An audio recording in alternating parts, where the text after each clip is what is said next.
Hello అందరికీ welcome back to Anu KR vlogs. నేను మీ అనురాధ. ఈరోజటి రెసిపీ వచ్చేసి చికెన్ కర్రీ.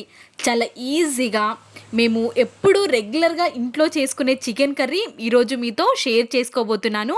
చాలా ఈజీగా క్విక్గా అయిపోయే చికెన్ కర్రీ ఇది. ఈ చికెన్ కర్రీ మా అత్తమ్మ ఇలానే చేస్తూ ఉంటారు ఇంట్లో, కాబట్టి నేను కూడా ఇదే విధంగా చాలా రుచిగా ఉండే విధంగా ఈరోజు మీతో షేర్ చేసుకోబోతున్నాను. ఇక్కడ నేను ఒక హాఫ్ కేజీ వరకు చికెన్ని తీసుకున్నాను. ఇక్కడ మ్యాగ్నేట్కి పెట్టిన క్లిప్ అనేది మిస్ అయింది, కాబట్టి నేను స్క్రీన్ మీద ఇందులో ఏమేమైతే ఐటమ్స్ యాడ్ చేసి మ్యాగ్నేట్కి పెట్టానో స్క్రీన్ మీద ఇస్తాను, చూసేయండి ఒక్కసారి. హాఫ్ కేజీ చికెన్ని నీట్గా వాష్ చేసుకొని ఇందులోకి ఉప్పు, కారం, పసుపు, కొంచెం ఆయిల్, అల్లం వెల్లుల్లి పేస్ట్ని వేసి మంచిగా ఒక్కసారి మిక్స్ చేసేసుకొని 1 అవర్ మ్యాగ్నేట్కి పెట్టేశాను. ఇలా చేయడం వల్ల మన ముక్కకి కూడా ఫ్లేవర్ యాడ్ అయ్యి మంచి ఫ్లేవర్తో పాటు టేస్ట్ కూడా చాలా బాగుంటుంది. మనం 1 అవర్ పెడితే జ్యూసీగా చాలా టేస్టీగా ఉంటుంది. నేను హాఫ్ కిలో చికెన్లోకి 2 లెగ్ పీస్లు తీసుకున్నాను. ఇప్పుడు మనం ఇందులోకి పేస్ట్ని ప్రిపేర్ చేసుకుందాం. ఒక మిక్సీ జార్ని తీసుకొని అందులోకి నేను ముందుగా ఆయిల్లో ఫ్రై చేసుకున్న వెండు కొబ్బరిని తీసుకుంటున్నాను. ఒక 1.5 తీసుకున్నాను నేను. వెండు కొబ్బరి అనేది ఈ విధంగా ఫ్రై చేసుకోవాలి. లైట్ గోల్డెన్ బ్రౌన్ కలర్ వచ్చిన తర్వాత మిక్సీ జార్లోకి వేసేసుకొని వీటిని మాత్రమే ముందు పౌడర్లా చేసుకోవాలి. ఇలా ఉండాలి పౌడర్ అనేది. ఇప్పుడు ఇందులోకి ఆయిల్లోనే ఫ్రై చేసుకున్న ఫ్రైడ్ ఆనియన్స్ని యాడ్ చేసేసుకోవాలి. ఫ్రైడ్ ఆనియన్స్ కూడా ఈ కలర్లో ఉండాలి, మరీ వేగిపోకుండా మరీ పచ్చిగా లేకుండా ఈ కలర్లో ఉంటే టేస్ట్ అనేది చాలా బాగుంటుంది, కర్రీ టేస్ట్ అనేది. ఇప్పుడు ఒక స్పూన్ వరకు ధనియా పౌడర్, ఒక హాఫ్ టేబుల్ స్పూన్ వరకు గరం మసాలాని యాడ్ చేసుకొని ఇందులోకి కొద్దిగా మన పేస్ట్ ఎంతైతే క్వాంటిటీలో కావాలో అంత వాటర్ని యాడ్ చేసేసుకొని మిక్సీ పట్టేసుకోవాలి. ఇలా మెత్తగా అయిపోయిన తర్వాత ఈ పేస్ట్ని తీసుకొని మనం పక్కకి పెట్టేసుకొని మనం ఇప్పుడు స్టవ్ ఆన్ చేసుకొని స్టవ్ పైకి ఇలాంటి గిన్నెని పెట్టుకోవాలి. మనం ఇలాంటి గిన్నెలోనే చేస్తే చికెన్ కర్రీ అనేది చాలా టేస్టీగా వస్తుంది, కాబట్టి ఇలాంటి స్టీల్ గిన్నెలో చేసుకోవడానికే ఇప్పుడు ఒక 4-5 టేబుల్ స్పూన్స్ ఆఫ్ ఆయిల్ని యాడ్ చేసేసుకొని ఓన్లీ వెల్లుల్లిని కచ్చా పచ్చాగా దంచుకొని యాడ్ చేసుకోవాలి. ఇవి కొంచెం ఫ్రై అవ్వనివ్వాలి. ఫ్రై అయిపోయిన తర్వాత కొంచెం కొత్తిమీరని చిన్న చిన్న ముక్కలుగా కట్ చేసుకొని వేసేసుకోవాలి. ఇప్పుడు ఇందులోకి మనం ఆల్రెడీ మ్యాగ్నేట్ చేసుకోవడంలో కొంచెం కారాన్ని యాడ్ చేసుకున్నాం, కాబట్టి ఇందులో ఒక 2 టేబుల్ స్పూన్స్ వరకు కారాన్ని యాడ్ చేసేసుకొని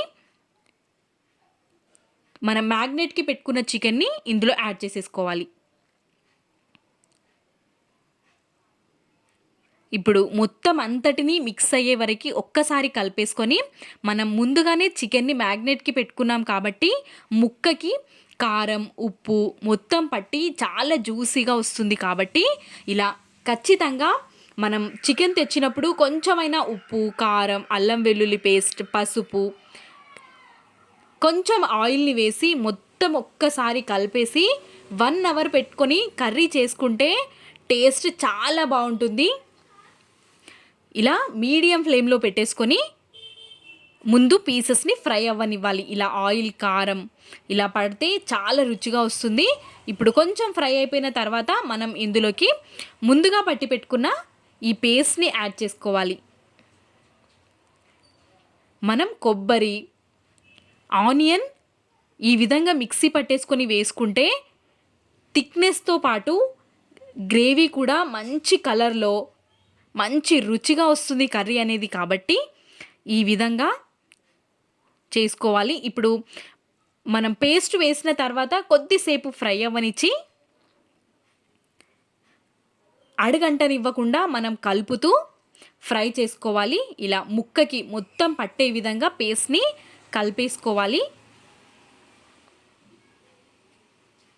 చూసారా, మీకు వాటర్ ఏమీ వద్దు, ఇలానే ఫ్రైలా కావాలి అనుకుంటే ఇలా చేసుకొని కొద్దిసేపు ఉడికించి లో ఫ్లేమ్ పైన స్టవ్ ఆఫ్ చేసుకోవచ్చు. ఇప్పుడు నాకు గ్రేవీ కావాలి కాబట్టి నేను కొంచెం వాటర్ని వేడిగా చేశాను. గోరువెచ్చగా మాత్రమే వాటర్ని చేసి ఇందులో యాడ్ చేసుకుంటున్నాను. ఇవి 2 గ్లాసుల వరకు వాటర్ ఉన్నాయి. ఇలా ఇప్పుడు మీడియం ఫ్లేమ్లో పెట్టేసుకొని కర్రీని కొద్దిసేపు ఉడకనివ్వాలి. ఈ విధంగా కర్రీ ఉడికిన తర్వాత గ్రేవీ అనేది కొంచెం థిక్నెస్ యాడ్ అవుతుంది.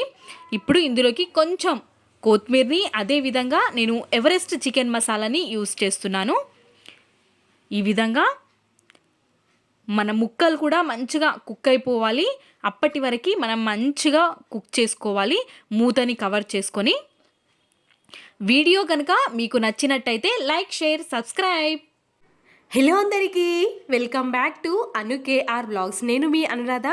ఈరోజుటి రెసిపీ వచ్చేసి మనం ఎక్కువగా కష్టపడకుండా చపాతీలు చేసుకునే విధంగానే జొన్న రోటీని కూడా చాలా ఈజీగా చూపించబోతున్నాను. ఈరోజు జొన్న రొట్టెలు చేయడం రాని వాళ్ళు చపాతీ కర్రతోనే చాలా ఈజీగా చేసుకోవచ్చు. మరి ఎక్కడ స్కిప్ చేయకుండా ఫుల్ వీడియోని చూసేయండి, మీకు కూడా ఖచ్చితంగా నచ్చుతుంది. నచ్చినట్టయితే లైక్, షేర్, సబ్స్క్రైబ్ చేయడం మర్చిపోవద్దు. ఇవే కాకుండా జొన్నపిండి రెసిపీస్ చాలా ఉన్నాయి మన ఛానల్లో, డిస్క్రిప్షన్లో లింక్ ఇస్తాను, చూసేయండి. ముందుగా మనం పిండిని తీసుకొని మంచిగా జల్లించుకొని పక్కకి పెట్టుకోవాలి. ఇక్కడ నేను 1.5 కప్ వరకు పిండిని తీసుకుంటున్నాను. ఎంత పిండినైతే తీసుకుంటామో మనం అంత వాటర్ని వేడి చేసుకోవాలి. ఇక్కడ 1 కప్, అదేవిధంగా ఇంకొక 1/2 కప్ వాటర్ని యాడ్ చేసేసుకొని ఇప్పుడు స్టవ్ ఆన్ చేసుకొని వాటర్ని మంచిగా మరగనివ్వాలి. ఇలా మరుగుతున్న వాటర్లోకి స్టవ్ ఫ్లేమ్ అనేది లోలో పెట్టుకొని పిండిని మొత్తాన్ని వేసేసుకోవాలి. ఇక్కడ నేను 1 కప్ పిండి వేసాను, అదేవిధంగా ఇంకొక 1/2 కప్ పిండిని వేసుకుంటున్నాను. మనం ఎంతైతే వాటర్ తీసుకుంటామో అంత పిండిని తీసుకోవాలి. కరెక్ట్ కన్సిస్టెన్సీ సరిపోతుంది. ఇప్పుడు మనం లో ఫ్లేమ్లో పెట్టుకొని ఒక 2 మినిట్స్ పాటు అలాగే కలుపుతూ ఒక పిండి ముద్ద అయ్యేంత వరకు ఇలా మొత్తాన్ని కలుపుతూ ఒక ముద్దలా చేసుకోవాలి. తర్వాత స్టవ్ ఆఫ్ చేసుకొని ఒక 5 మినిట్స్ పాటు పక్కకు వదిలేయండి. 5 మినిట్స్ తర్వాత మనం రోటీస్ ఎక్కడైతే చేయాలి అనుకుంటున్నామో అక్కడ ఆ పిండిని మొత్తాన్ని వేసేసి గోరువెచ్చగా ఉన్నప్పుడే పిండి ఇలా చేతికి కాస్తంత వాటర్ అప్లై చేసుకొని పిండిని మంచిగా చపాతీ ముద్దలాగా ప్రెస్ చేసుకుంటూ కలుపుకోవాలి. ఇదే మనకి మంచి టిప్. ఇక్కడ మనం పిండిని ఇలా హాట్ వాటర్లో వేసి ఒక 2 మినిట్స్ ఉడకనిచ్చామంటే మనకి చపాతీ పిండిలాగా మంచిగా జిగురుదనం అనేది ఫామ్ అయ్యి మంచి రోటీస్ అనేది మనకి పొంగుతూ చపాతీ కర్రతో చేసిన ఎక్కడ విరిగిపోకుండా వస్తుంది. కాబట్టి ఇలా ఒక ప్లేట్లోకి తీసేసుకొని ఒక చిన్న ముద్దలాగా తీసుకొని మనం ఇంకా చపాతీలాగా రోటీని చేసేసుకోవడమే. పొడిపిండిని కింద వేసుకొని పొడిపిండి సహాయంతో మనం రోటీని చేసుకోవాలి. మధ్యలో మధ్యలో మనకి చపాతీ కర్రకి అంటుతుంది పిండి అనుకున్నట్టయితే కాస్తంత కర్రకి కూడా కాస్తంత పిండిని అప్లై చేసుకొని మనం రోటీని చేసేసుకోవడమే. మధ్యలో మధ్యలో మనం రోటీని తిప్పుతూ చేసుకోవాలి. ఇలా చేసినట్టయితే చాలా బాగా వస్తుంది మనకి. వీలైనంత సన్నగా ఒత్తుకోండి, మరి లావుగా ఉన్న రోటీ బాగోదు కాబట్టి సన్నగా, వీలైనంత సన్నగా ఒత్తుకోవాలి. ఇక్కడ మనం చపాతీకి అయితే ఆయిల్ యూస్ చేస్తాం, కానీ రోటీకి మనం ఆయిల్ యూస్ చేయము. మొత్తం వాటర్తోని అదేవిధంగా పొడి పిండితోనే మనం చేసుకోవాలి. కాబట్టి ఇప్పుడు మనం పెనాన్ని పెట్టుకొని పెనం మంచిగా హీట్ అవ్వాలి. ఇలా ఒక 2-3 డ్రాప్స్ వాటర్ వేస్తే ఇలా ఇక్కడ కనిపిస్తున్న విధంగా అయిపోవాలి. అంత వేడిగా ఉండాలి పెనం అనేది. ఇప్పుడు మనం చేసుకున్న రోటీని వేసేసుకోవడమే. ఇప్పుడు రోటీ వేసుకున్న వెంటనే ఒక తడి క్లాత్ని తీసుకొని వాటర్లో అద్దుకొని ఇలా స్ప్రెడ్ చేసుకోవాలి. ఇక్కడ నేను చూపిస్తున్న విధంగా స్ప్రెడ్ చేసుకొని మనం వాటర్ పెట్టాం కదా, అది తడి ఆరిపోయిన తర్వాత రోటీని టర్న్ చేసుకోవాలి. టర్న్ చేసుకొని మనకి కాలడానికి కాస్త టైం పడుతుంది కాబట్టి ఆలోగా మనం ఇంకో రోటీని ప్రిపేర్ చేసుకోవాలి. ఇప్పుడు మధ్యలో మధ్యలో మనం రోటీని టర్న్ చేస్తూ మంచిగా కాల్చుకోవాలి. మంచిగా కాల్చుకుంటేనే మనకి జొన్న రోటీ టేస్ట్ అనేది చాలా బాగుంటుంది. కాబట్టి ఇక్కడ ఖచ్చితంగా మనం రోటీకి వాటర్ అనేది అప్లై చేయాలి, లేదంటే మనకి క్రాక్స్ లాగా వచ్చి రోటీ అనేది అంత టేస్టీగా ఉండదు. కాబట్టి ఇలా మనం చేసిన ప్రతి రోటీ అనేది పొంగుతూ చాలా బాగా రావాలి అంటే నేను చెప్పినట్టుగా మీరు కూడా ఫాలో అయిపోతే ఖచ్చితంగా నేను చేసిన విధంగానే మీకు కూడా రోటీస్ వస్తాయి. కాబట్టి ఒక్కసారి రెసిపీ ట్రై చేయండి. మీకు నచ్చినట్లయితే లైక్, షేర్, సబ్స్క్రైబ్ చేయండి. మరెన్నో రెసిపీస్ కోసం డిస్క్రిప్షన్లో లింక్ ఇస్తాను. థ్యాంక్స్.